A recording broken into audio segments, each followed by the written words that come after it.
আচ্ছা, তো আমরা হচ্ছে লাস্ট দিন লেকচার টু স্টার্ট করছিলাম এবং লেকচার টুটা মোটামুটি আমরা শেষ করছি।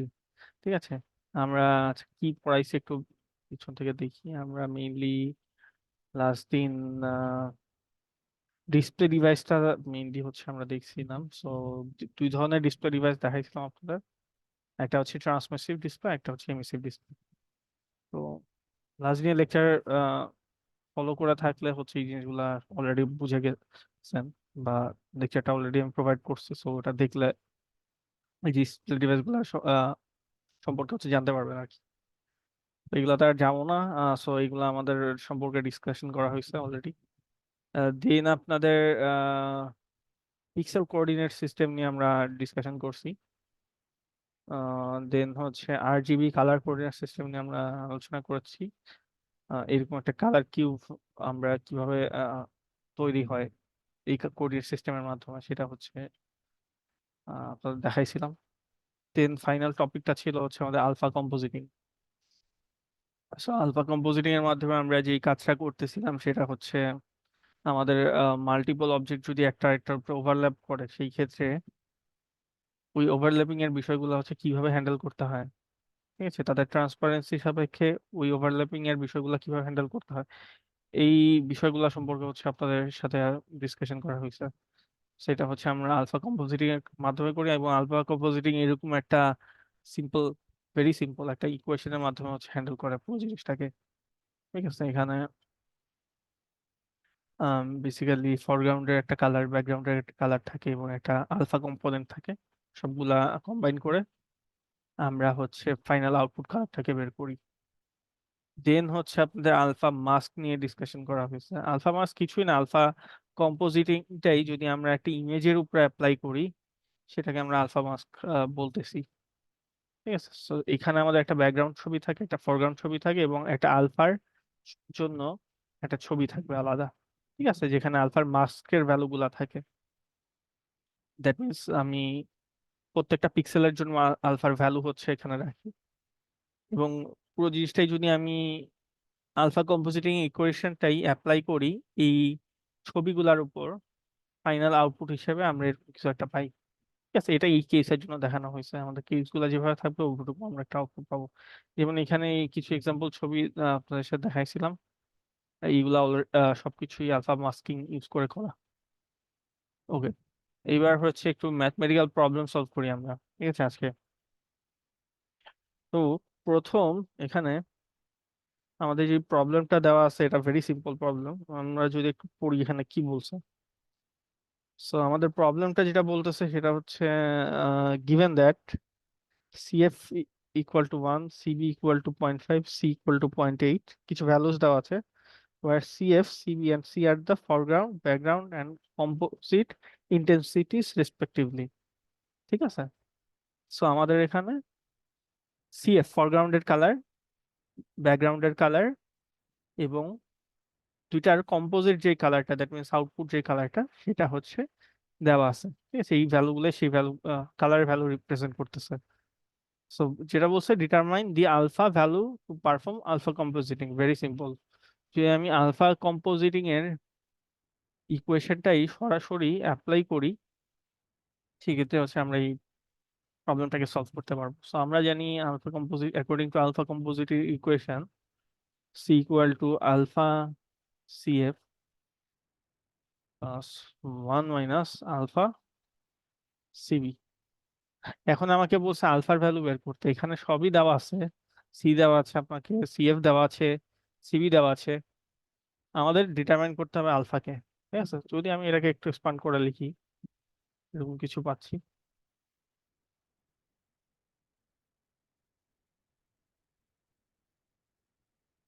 এখান থেকে যদি আলফাটাকে কমন নেই, সিএফ মাইনাস সিবি, এবং এইটাকে এই পাশে নিয়ে গেলে সি মাইনাস সিবি। ওকে, সো এখান থেকে আমরা আলফা কেটে বের করতে পারি খুব ইজিলি।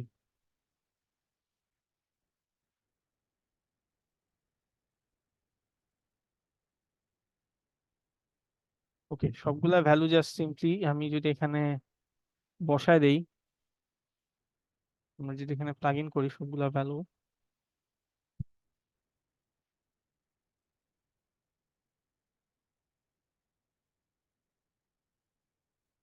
ফাইনাল হচ্ছে আমাদের রেজাল্টটা হচ্ছে আমরা এখানে পেয়ে যাবো। ঠিক আছে, এখানে 0.3 হচ্ছে, এখানে 0.5 হইতেছে, 3/5 কিছু একটা হবে। ঠিক আছে, তো এটা হচ্ছে আমাদের ভ্যালু। ঠিক আছে, অ্যান্সার। তো এটাই হচ্ছে আমাদের আলফার ভ্যালুটা। ঠিক আছে, ভেরি সিম্পল প্রবলেম। এখন এই প্রবলেমটা খুবই, এখানে আপনাকে পরীক্ষা অনেক ভাবে কোশ্চেন করা যেতে পারে। এই খুবই ইজি প্রবলেম আর কি।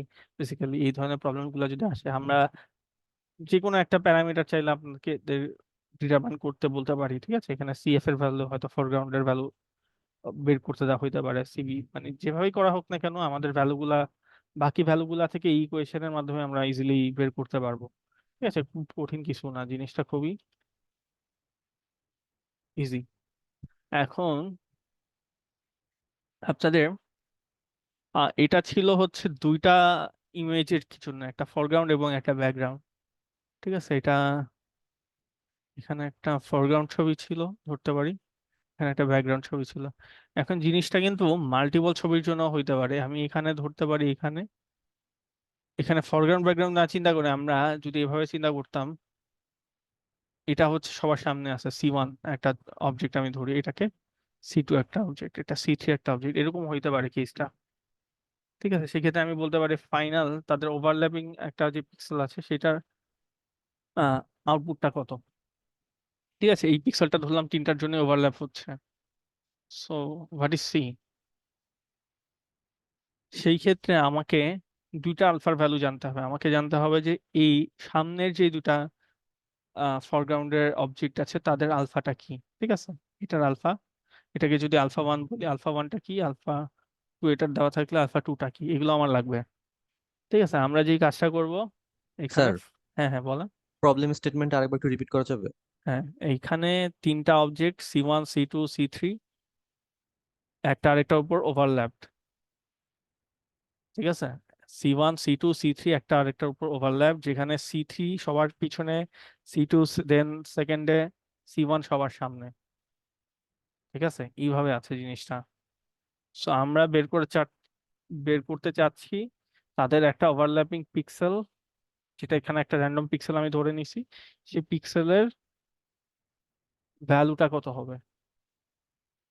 ঠিক আছে, ফাইনাল আমার আউটপুট কালারটা কি হবে। আমরা যে এই ওভারল্যাপিং পয়েন্টটাকে আমি যদি স্ক্রিনে শো করি, একটা পার্টিকুলার পিক্সেল আমার ভ্যালু বের করতে হবে, পিক্সেলের কালারটা কি আমি সেটা বের করার চেষ্টা করতেছি আমরা। আগে দুইটা অবজেক্টের জন্য দেখছি, এটা তিনটা অবজেক্টের জন্য। ঠিক আছে, বুঝা গেছে? জি স্যার। ওকে, সো এইটা করার জন্য আমাদের যে জিনিসটা লাগবে সেটা হচ্ছে ফার্স্টে আমাকে পিছের দুইটা, এইটা এবং এটা, পিছের দুইটা মধ্যে আমরা আলফা কম্পোজিটিং অ্যাপ্লাই করব। এইটার আলফা কম্পোজিটিং অ্যাপ্লাই করে এটার কালারটাকে ফার্স্টে বের করব। ঠিক আছে, আমার এই সেকেন্ড অবজেক্টটার আনসার ভ্যালু যদি আলফা 2 থাকে, আমি আলফা কম্পোজিটিং অ্যাপ্লাই করে এই দুটার উপর ফার্স্ট আলফা কম্পোজিটিং অ্যাপ্লাই করবো। ঠিক আছে, সিম্পল, 1 - আলফা 2 এটা হচ্ছে আমার এই পিছের দুটার জন্য আলফা কম্পোজিটিং অ্যাপ্লাই করার পরের কালারটা। ঠিক আছে, তাদের ব্লেন্ডেড যে কালারটা সেই কালারটা। এখন এইটা হয়ে যাবে আমার C1 এর, এটা এটা সরি, এটা আমি অন্য কিছু একটা দিই, C' ধরলাম। ঠিক আছে, এই দুটা যে ব্লেন্ডেড যে কালারটা আলফা কম্পোজিশন অ্যাপ্লাই করার পরে যে কালারটা পাইছি সেটা হয়ে যাবে এখন C1 এর ব্যাকগ্রাউন্ড কালার। ঠিক আছে, এখন আমরা আবার এই জিনিসটা ব্যাকগ্রাউন্ড হিসেবে, এই কালারটা C1 এর ব্যাকগ্রাউন্ড হিসেবে হচ্ছে আমরা ইউজ করব। ঠিক আছে, তো আমার ফাইনাল কালার যদি সি হয়, সি আমরা বের করব alpha 1 C1 plus 1 - alpha 1 C', এইভাবে। দ্যাট মিনস আমরা প্রথমে পিছের দুইটার আলফা কম্পোজিটিং অ্যাপ্লাই করলাম, যে কালারটা পাবো সেইটা আবার আমরা ফরগ্রাউন্ডে সবার সামনে যেটা আছে সেইটার ব্যাকগ্রাউন্ড হিসেবে এখানে ইউজ করতেছি। ঠিক আছে, সেটা করলেই হচ্ছে আমরা জিনিসটা বের করতে পারি খুব ইজিলি। ঠিক আছে, এখানে যে কালারটা আসবে এই কালারটাই, সিটাই হচ্ছে আমার ফাইনাল এখানে আউটপুট। ঠিক আছে, একটা না হয়ে মাল্টিপল, দুইটা তিনটা চারটা, যেভাবে আসুক আমার এই প্রসেসে জিনিসটা করতে হবে। ঠিক আছে, আগে পিছন থেকে আমাকে আলফা কম্পোজিটিং বের করে করে জিনিসটাকে সলভ করতে হবে। আমি চাইলে জিনিসটাকে একটা ইকুয়েশন দিয়েও করতে পারতাম, আমি এভাবে করতে পারতাম। আমার আলফা কম্পোজিটিং এর ইকুয়েশনটা হবে এটা, α1 C1 প্লাস, এইভাবে আমরা লিখতে পারতাম যে এইখানে ব্যাকগ্রাউন্ড হচ্ছে, সরি আগে আলফাটা লিখে 1 - α1, এইখানে হচ্ছে C1 আর C2-র মধ্যে যে আলফা কম্পোজিটিংটা, C2 আর C3-র মধ্যে যে আলফা কম্পোজিটিংটা হবে, পিছের দুইটার মধ্যে যে আলফা কম্পোজিটিংটা হবে তাদের ইকুয়েশনটা। ঠিক আছে, দ্যাট মিনস হচ্ছে α2 C2 1 - α2 C3। ঠিক আছে, এইভাবে আমরা লিখতে পারি। ঠিক আছে, আমি চাইলে এক লাইনেও একবারে জিনিসটা করে ফেলতে পারি। এখানে যদি আরেকটা পিসের ছবি থাকতো কি করতাম, সিম্পলি এই স্মৃতির জায়গায় আমরা এই যে C4 যদি এটা হইতো, C3 আর C4 এর আলফা কম্পোজিটিং এর ভ্যালু ইকুয়েশনটা আমরা এখানে লিখতাম। ঠিক আছে, আপনার কি ক্লিয়ার বিষয়টা? সবাই কি clear? Sir. Okay, fine.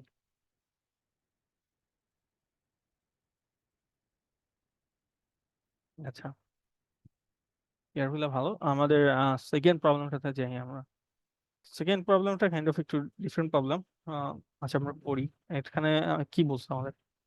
So consider an image with a resolution of 1500 by 1500, একটা ইমেজ যার রেজুলেশন হচ্ছে 1500 by 1500। Each pixel in the image can hold up to 8 bit of data. ঠিক আছে, 8 বিট অফ ডেটা প্রত্যেকটা pixel হোল্ড করতে পারে maximum.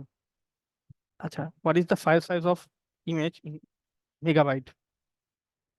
ইমেজটার file সাইজটা বের করতে বলছে। ঠিক আছে, if the image is compressed with a compression ratio of 1.5, what is the file size of compressed image?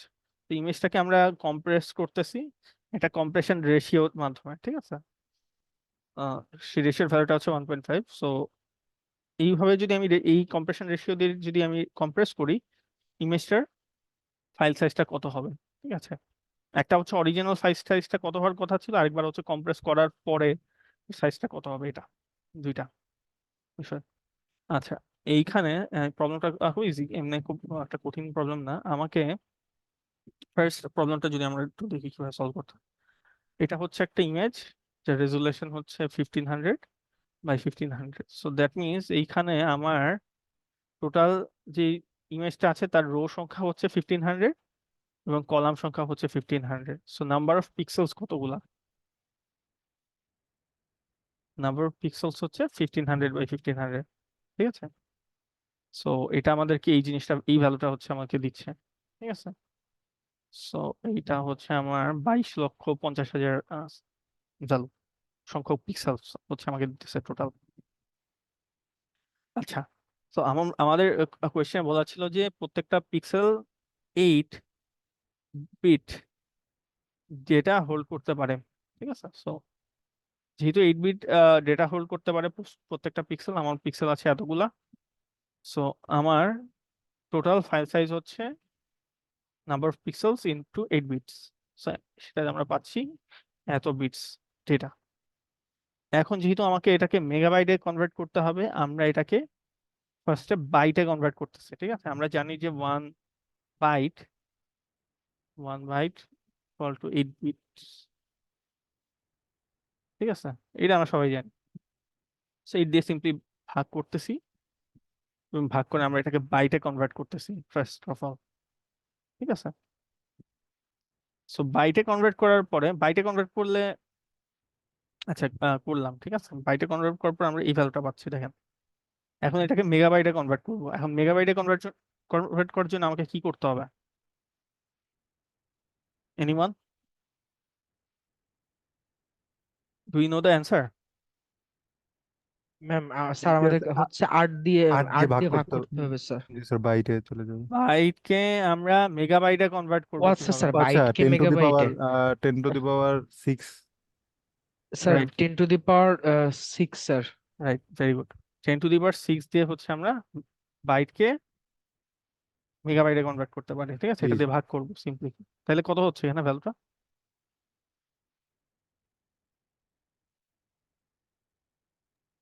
এটাকে আমি যদি 10⁶ দিয়ে ডিভাইড করি, এইটা ডিভাইড বাই হচ্ছে 10⁶, 2.25 এরকম কিছু আসবে স্যার, মানে রাইট, 2.25 আসবে। ঠিক আছে, এত হচ্ছে এমবি, ভেরি সিম্পল। ঠিক আছে, এটা হচ্ছে আমার ফার্স্ট প্রবলেমটা ছিল। এটাকে যদি কিলোবাইটে করতাম তাহলে কি করতে হতো? মেগাবাইট না করে 10 to the 10 to the power power sir 4 10 to হয়ে দি যেত। পাওয়ার স্যার না 10 to the power cube. 3 sir. 10⁻³ হইতো তখন, ঠিক জি আছে? স্যার। জি স্যার।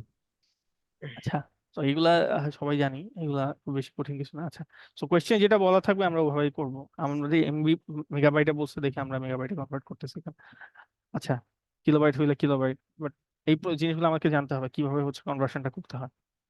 তো আমার 2.25 হচ্ছে মেগাবাইট হচ্ছে অরিজিনাল ইমেজটার সাইজ। এখন আমি যদি এটাকে কম্প্রেস করি উইথ কম্প্রেশন রেশিও অফ 1.5, আমাকে হচ্ছে একটা ইকুয়েশন, সিম্পল একটা ইকুয়েশন জানতে হবে। ঠিক আছে, কম্প্রেশন রেশিওটা কি আসলে এটা জানতে হবে। আচ্ছা, কম্প্রেশন রেশিওটা হচ্ছে অরিজিনাল যে ইমেজ সাইজটা আছে সেইটা এবং কম্প্রেস যে ইমেজ সাইজটা আছে সেটার রেশিও। ঠিক আছে, খুবই সিম্পল। একটা ছবিকে যদি আমি কম্প্রেস করি, কম্প্রেস করলে ফাইল সাইজটা ছোট হয়। ঠিক আছে, এখন ছোট হওয়া যে ফাইল সাইজটা, সেটা দিয়ে যদি আমি অরিজিনাল ফাইল সাইজটাকে ডিভাইড করি, সেটাই আমাকে কম্প্রেশন রেশিওটা দিবে। তো আমি কম্প্রেশন রেশিও জানি, অরিজিনাল ইমেজ সাইজও জানি। আমরা কম্প্রেস ইমেজ সাইজটাকে এখন বের করতে পারবো সিম্পলি। ঠিক আছে, আমার কম্প্রেস ইমেজ সাইজ কি হবে? Original image size divided by compression ratio, যেটা হচ্ছে 1.5। আমি যদি এটাকে ডিভাইড করি, ডিভিশনটা করি, আমরা কম্প্রেসড ফাইলের সাইজ পাচ্ছি হচ্ছে 1.5 মেগাবাইট। ঠিক আছে, খুবই সিম্পল। আমাকে জাস্ট এই ইকুয়েশনটা জানতে হচ্ছে এখানে। ঠিক আছে, এটা একটু মাথায় রাখবেন যে হোয়াট ইজ কম্প্রেশন রেশিও। এটা জানলেই আমরা খুব ইজিলি বের করতে পারবো। আচ্ছা, এটা নিয়ে কোনো কোয়েশ্চেন আছে কারো, এই প্রবলেমটা? স্যার আপাতত না স্যার। ওকে, না স্যার। এইখানে আমি আপনাদের কম্প্রেশন রেশিওর ভ্যালুটা দিয়ে দিছি। আপনারা মানে পরীক্ষা যদি আসে, অনেক সময় অনেক কেস সিনারিওর মাধ্যমে আসতে পারে। ধরেন একটা কেস এরকম হইতে পারে, আমরা কিন্তু রান লেন্থ এনকোডিং অ্যালগোরিদম পড়ছি। আমি যদি একটু ব্যাক করি, আপনাদের এরকম একটা প্রবলেম অলরেডি ক্লাসে দেখাইছি। ঠিক আছে, সো আপনারা বাসায় আপনাদের একটা কাজ থাকবে যে এইরকম একটা এক্সাম্পল, মানে একটা ইমেজ নিবেন। ঠিক আছে, সিম্পল ইমেজে কিছু ভ্যালু থাকবে এরকম, এখানে যেরকম কিছু ভ্যালুস আছে। ঠিক আছে, তো এটাকে রান লেন্থ, যে ইমেজটা থাকবে সেটাকে রান লেন্থ এনকোডিং এর মাধ্যমে কম্প্রেস করব আমরা। ঠিক আছে, কম্প্রেস করে আমরা দেখব তার কম্প্রেস ফাইল সাইজটা কত হচ্ছে, এবং কম্প্রেস ফাইল সাইজটা বের করার পরে সেটার কম্প্রেশন রেশিওটা হচ্ছে আমরা বের করব। ঠিক আছে, এই কাজটা হচ্ছে আপনারা একটু চেষ্টা করেন। ঠিক আছে, বোঝা গেছে আমি কি বলছি?